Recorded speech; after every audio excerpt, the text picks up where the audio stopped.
Well, hello everyone, and welcome to Painless Universal Conversation with myself and Welsh.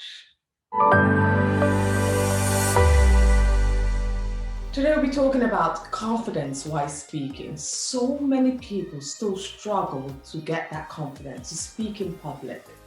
I remember my very first time I was asked to speak in public, and that was a nightmare. This was at university. I attended University of Hertfordshire, and I remember we had to do a presentation, and I'm so bad at it that my team decided to say, okay, Anne, since you're not good at presenting and you know you're petrified by the whole idea of even going out in front of on the stage, your thing is just to announce the name of the group. Don't say anything else. And I stood up with everyone else. And when it got to my turn to say even the names of the people, my team members, I froze. I couldn't even say their names, let alone mine.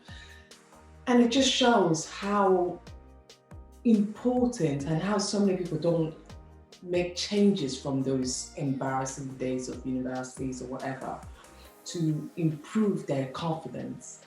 My guest, Elliot K, will be talking about this critical issue that affects so many and also holds you back from getting the true job you truly want.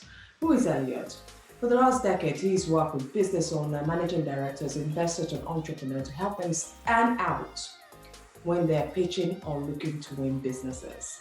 With his unique and effective structure, impact delivery, and the language that lands, he helps you to speak in front of an audience.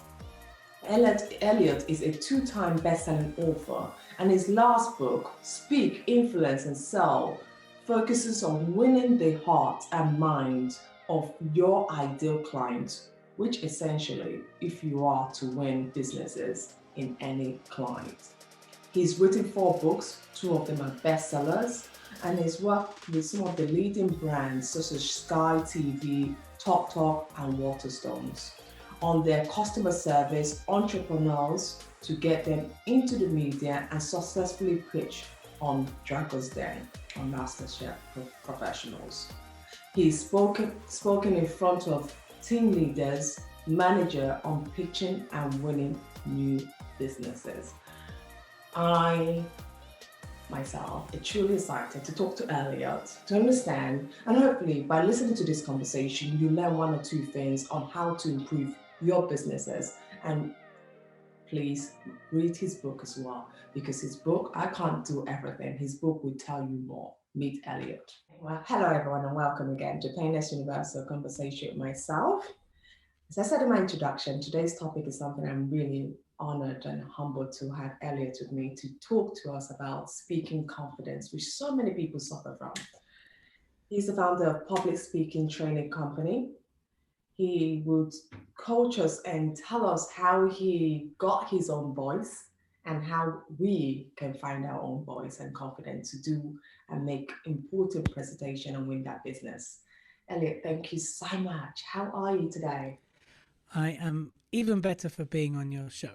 So Oh, thank you for inviting me. oh, thank you. You know, when we think about confidence and speaking, so many people, I think it's one of the things that petrifies so many people, and I'm not sure why. I started when I did the introduction. I talked about my own incident when I had to do a presentation at university, and I just froze. I Yeah. froze. That university, they always insist that you speaking in front of the class, you do the presentation. I just froze. I couldn't do it. And there you are. If I'd known someone like you existed back then, I would have called you and said, what can I do to get myself back up? But before we get into all of that, can you tell us a little bit about who are you? Who am I? Yes. Who am I really? Yes. Okay. So I will answer that who I am, not what I do. So who I am a guy that wakes up every day wanting to be the best version of himself. I am a father of 2. I love my little kids. They are 1 and 4, and they keep me occupied every single day. And my big why in life is to be a good husband, good father, and to support the entrepreneurs in the world. So who am I? I am someone that aspires to be the best version, so I can serve at my best, and I can be the best I can possibly be. So that's who I am. That's not what I do. So I want to answer the question I love that. precisely. Mm. Yeah. And No, I love I embrace that I'm perfectly imperfect. I embrace my scars as much as my joys. And I embrace that challenge comes with reward, but there's a lot of challenge on the way to reward. So that's who I am. I love that. I love it. Very good and very, very straight to the point and very, anyone who listens to that understands who you are immediately. And I love the way you answered it. You didn't really talk about what you do, which is what I wanted you not to talk about right now, because we'll definitely get to that and you'll be telling us all about it. Um, your journey, because I was reading all your bios, I was reading and listening to your work, and your Mm. journey from early school life. You started as a rebel, you call it, and you headed towards crime to then achieving global award-winning success. How did that transpire? How did you go from being this rebel and someone who is headed in that direction of crime to now change your path? What happened? It's a great question. You really have done your research, huh? To get such depth of knowledge about me. So what happened was, as a typical, here's the thing: when I was growing up, um, I was dyslexic, and that wasn't very common back then. My parents were divorced.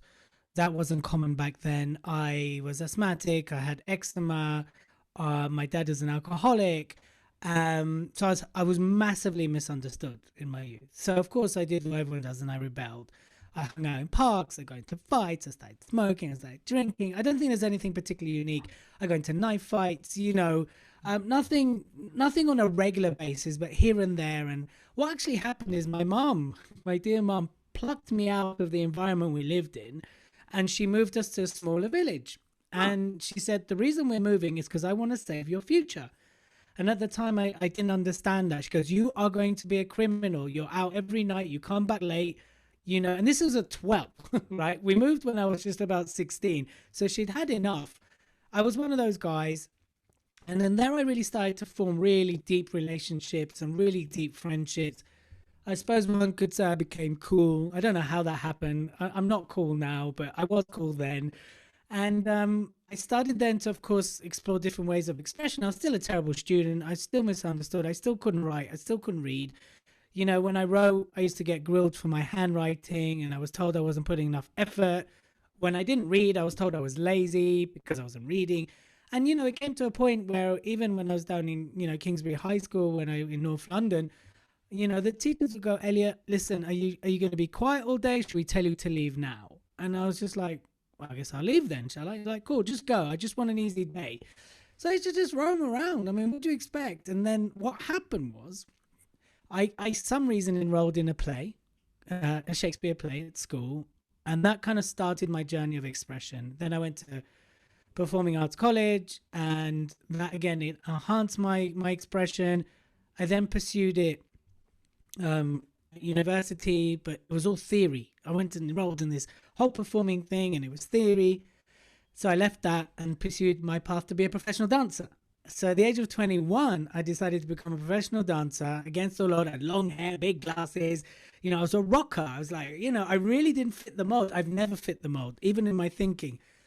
And that then led me on to a career in dance, wow. which lasted till I was 30. I know, I look so young, or you look so young, but it's true. I am 30 and beyond. And I had a career in dance for a while. And then from dance, what happened is I had an injury. And then typical the back injury, a dancer. I didn't have the tools that I have now then. So I was like, what do I do with my life? Found myself in training. And then from training, this all started to unfold, my coaching, my strategy stuff, and my speaking stuff. But I never set out to be a speaker. That's the thing. I never set out to be a speaker trainer.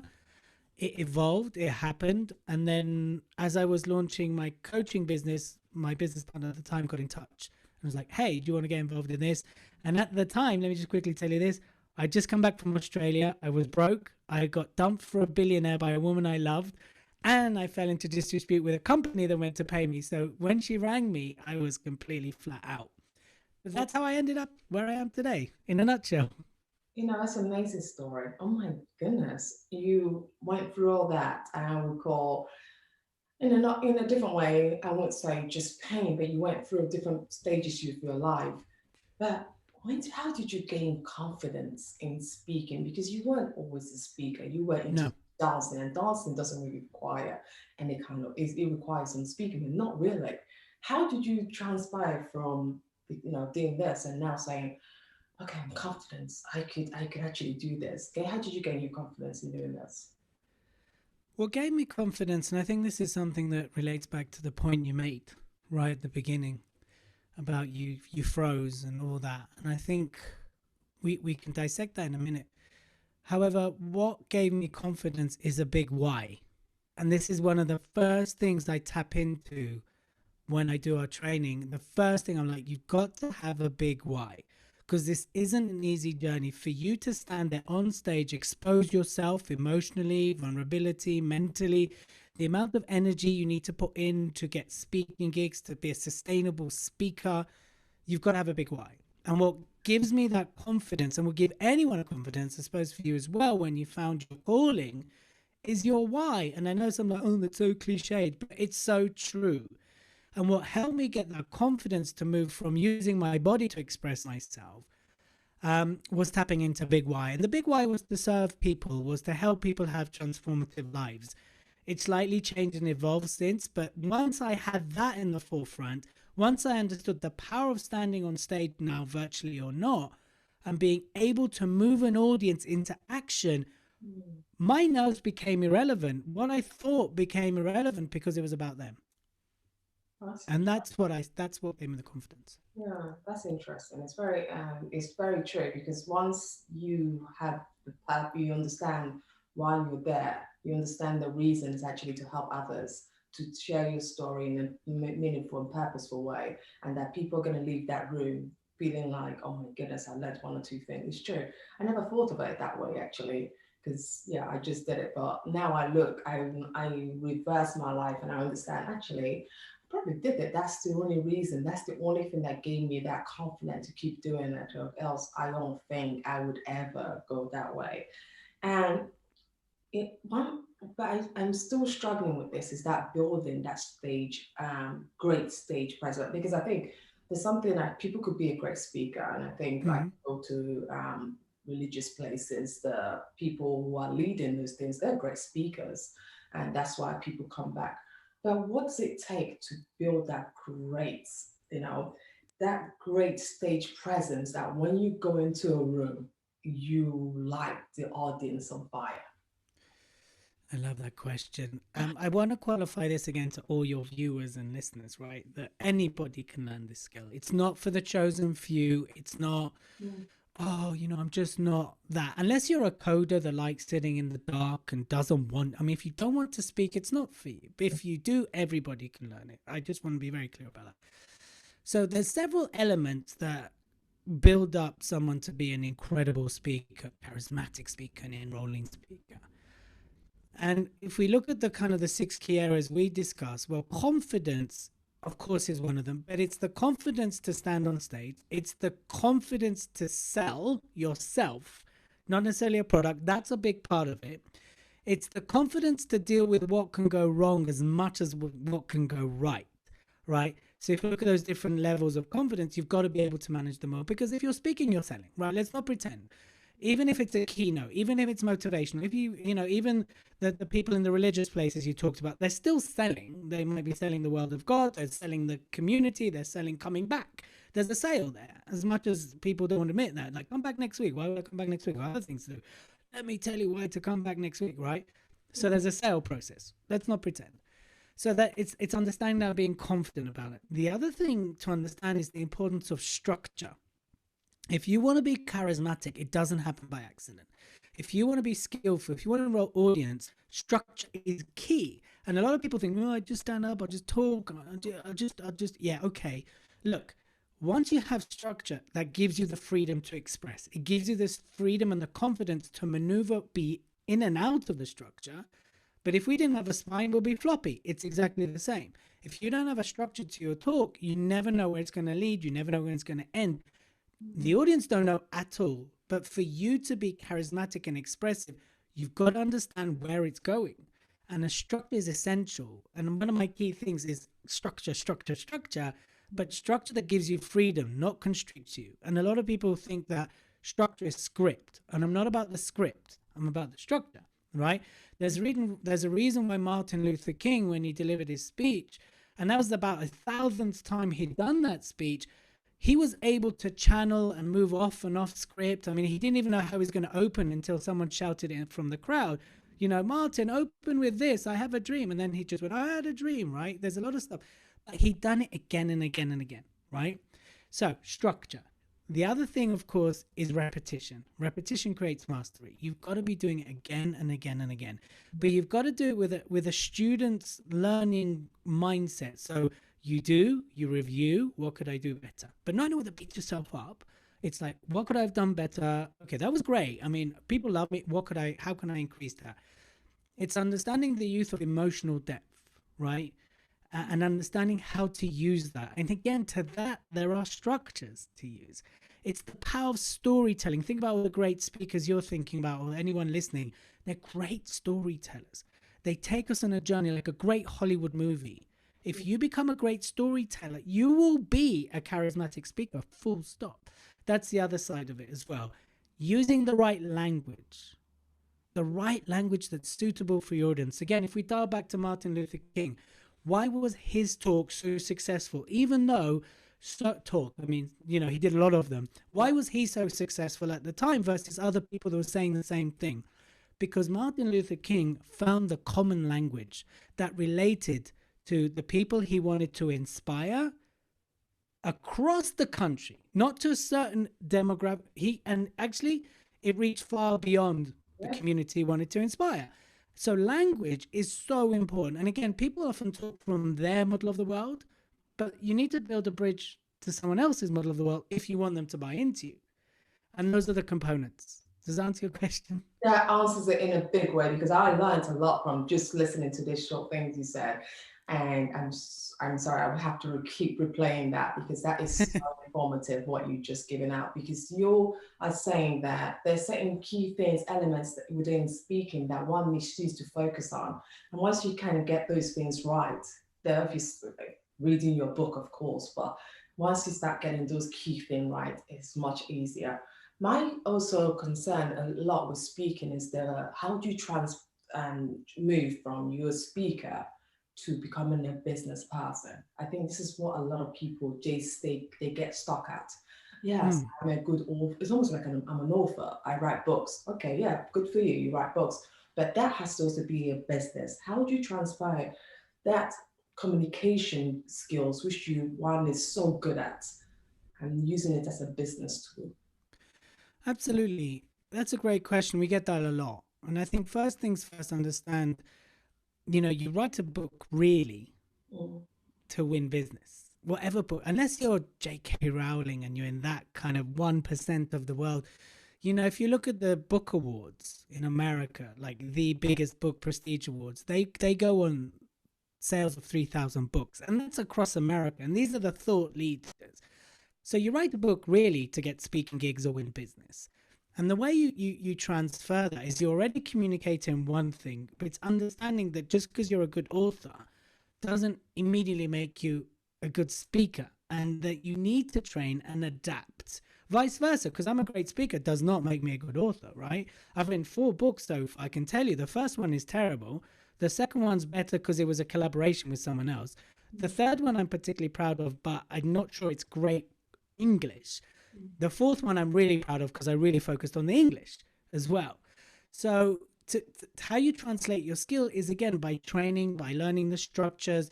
But again, it's about being authentically you, heart-centered, but using that whole structures and getting the right language, starting with low-hanging fruit as well, doing the 10-15-minute talks, building yourself up just like you would in the gym, just like you would when you're training. Very few people can run a marathon getting up and go, I'm going to do a marathon today. There's, you know, maybe the odd 2 people, like a few people in the world can do that. You need to train. And it's exactly the same. It's a different skill set. When I moved from being a dancer to a speaker, I was silly. I was like, yeah, how hard can it be? I've got 1,000 hours of dancing on stage. And when I stood there and started my training, I was like, oh my God, this is so hard. So hard. And it's understanding the different skill set. So for the authors and the people out there and the bloggers, I mean, one of our clients, Kelly, she came to us and she was an incredible online blogger. Thousands of, we're talking like 60,000 followers plus, like big name. To move on stage, terrible, different thing. Nerves, perfection, getting it wrong, being judged, all these things kicked off. So she said no for 2 years to speak. And then eventually she got, the big break that she wanted to when we helped her break through that. Yeah, it's always about that big breaking through. So many people are lacking confidence, and when they have to present, especially like they have a big presentation. I know, for example, I was talking to my sister for example, she said, "Oh, I have this big presentation I have to do tomorrow." I said, "You better watch this when it comes out because it probably will help you and give you some insight." And she said, I'm not nervous, but I'm just normally nervous at the beginning. How do I get it right? And how do you get your clients to start, not giving it up, but just to start to build that confidence at the beginning of the presentation? Because I always feel the beginning, the way you introduce is always very important. Yeah. Well, I'm very happy to send you a booklet for you to distribute to anyone that Yeah, listens, that would and be you can have lovely. it. I'll send Yeah. that to you. Here's what you do. Here's what I say to everybody. Look, it's like I know I'm using sports a lot. However, you've got to have a warm up. You've got to have a warm up routine. Like anything, do not sit there, typing away. Oh, I've got to talk now, right? No, or don't sit there when they're announcing you and you're letting the nerves build. You got to have a pre-stage ritual, I call it. So when I'm offline, I'm doing talks offline. For me, it starts an hour before the talk. I'll leave the room and I go through different things that I do, and I'm happy to share them. There's no problem. I'll share what I know. Then when it comes to you being announced, you're just dealing with the excitement factor, right?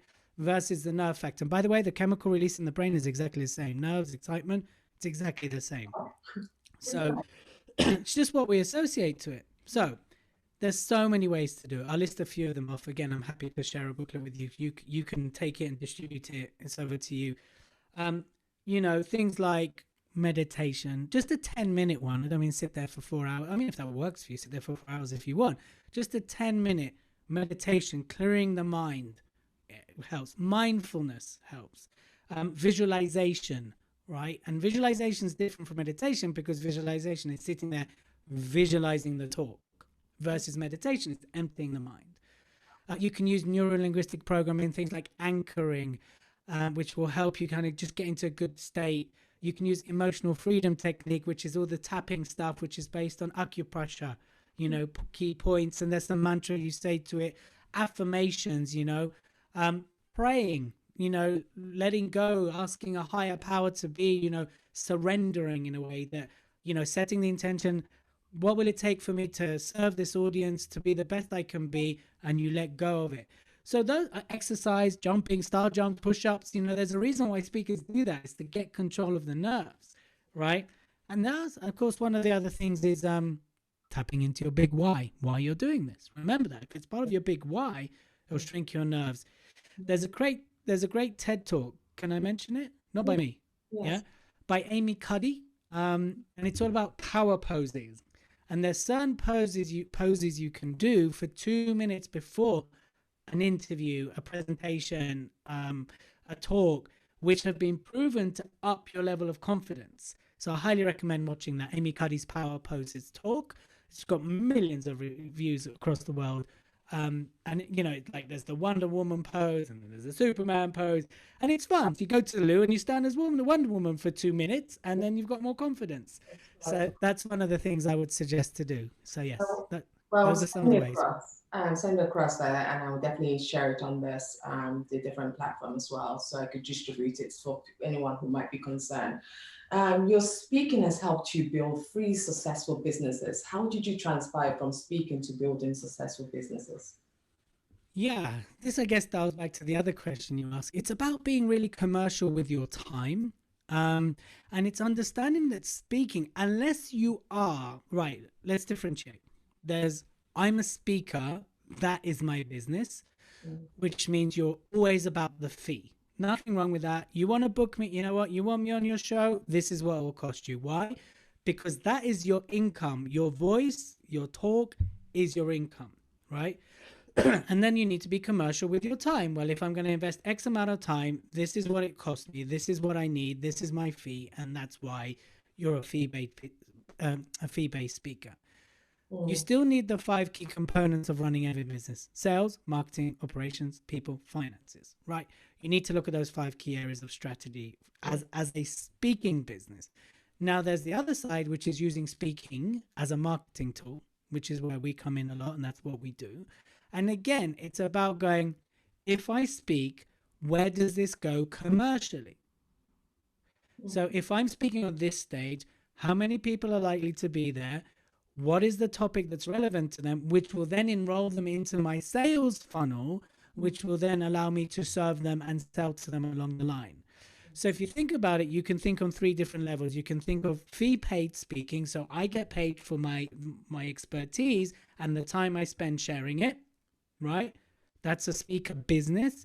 Or I'm using speaking to enroll people to work with me. And that tends to be free or low fee, because the deal is you can sell and make your money that way. But again, here's the thing. Nowadays, we need to think much more bigger than that. We need to think like broadcasters. We need to think like content machines, right? It's no longer about, I'm a great speaker, I'll get booked. Those days are over like 15 years ago. Even more, the last 12 months have accelerated how much these days are. Unless you're a content machine, unless you've got an output, unless you've got strong messaging, then you're not being more giraffe. You're not standing above the rest. You're blending in, right? You're more ostrich, right? You're just not there. So it's about being commercial. Where is this going? When I do a lot of these, I see as a profile raiser. I'm completely detached from any sales or not, but I know in any respect, it raises my profile. I'm serving, I'm sharing my information. Fabulous, right?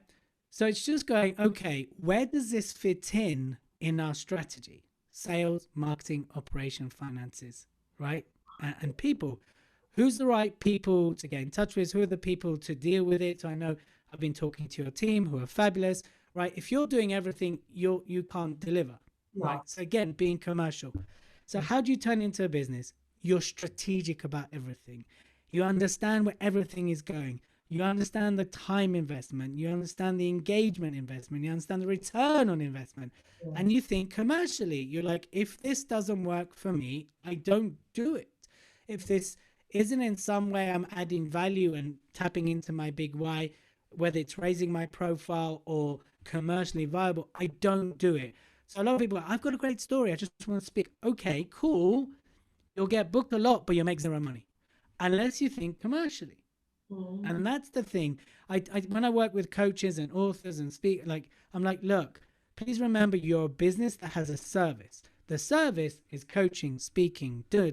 You're not a speaker that runs a business. You're a business that offers speaking. You're a business that offers training. And if you start with the foremost that you're a business first, then that's how you build a business. What next for you?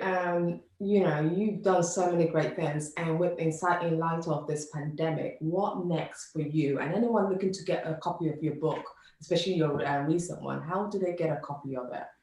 Well, there's 2 ways they can do it, and I'll do this for your amazing community, right? One way, of course, they can go on Amazon and buy it. However, if anyone gets in touch with me direct and says to me, I saw you on... is it Annie or Anne? Anne Welsh. I'm always confused when there's an E at the end. I'm so sorry. I was saying, Anne, what's an E? I just want to check. If anyone says Anne Welsh in the subject with their address, I'll post it to them, no charge.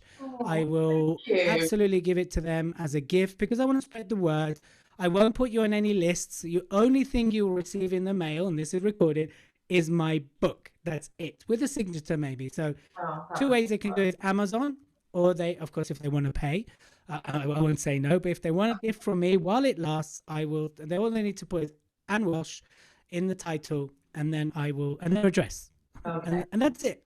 They will not be added anywhere I will be unless they definitely ask adding you. this on. This is great. Thank you for that. I think And you too. Please send me your postal address and I'll I send you one. will do because that's just is amazing. Your book is truly one that inspires me, especially because of your topic.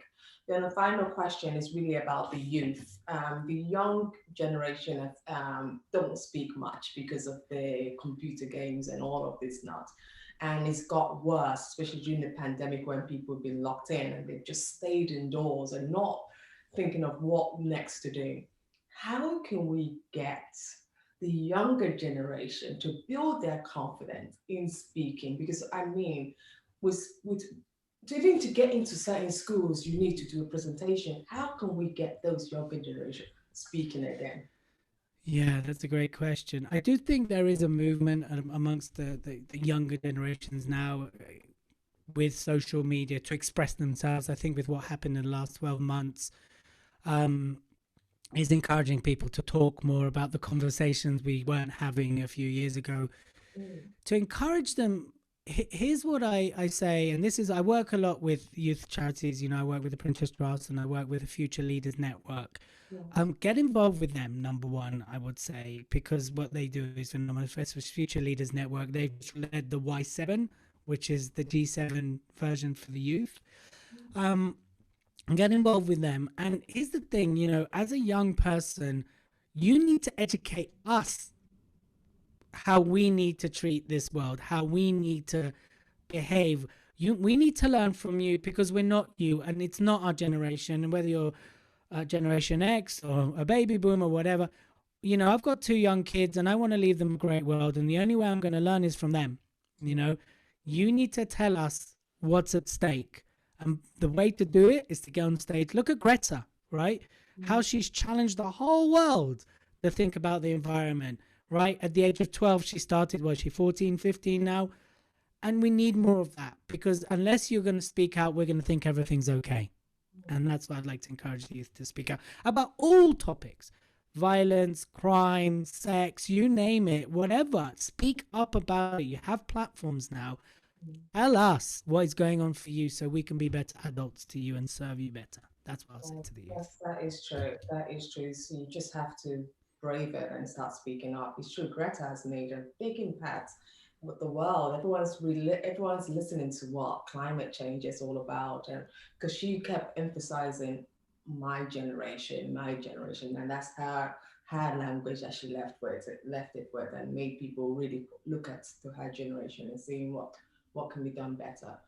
Elliot, I really want to thank you so much for this, really amazing conversation because you've taught me something I didn't know existed, especially that building that confidence, which a lot of people still struggle with. But if it's done right, you can not only build your confidence, but you can also build your business for it. Thank Right. you so much for your time um, and joining Painless Universal Conversation. I applaud you and thank you. Thank you for having me.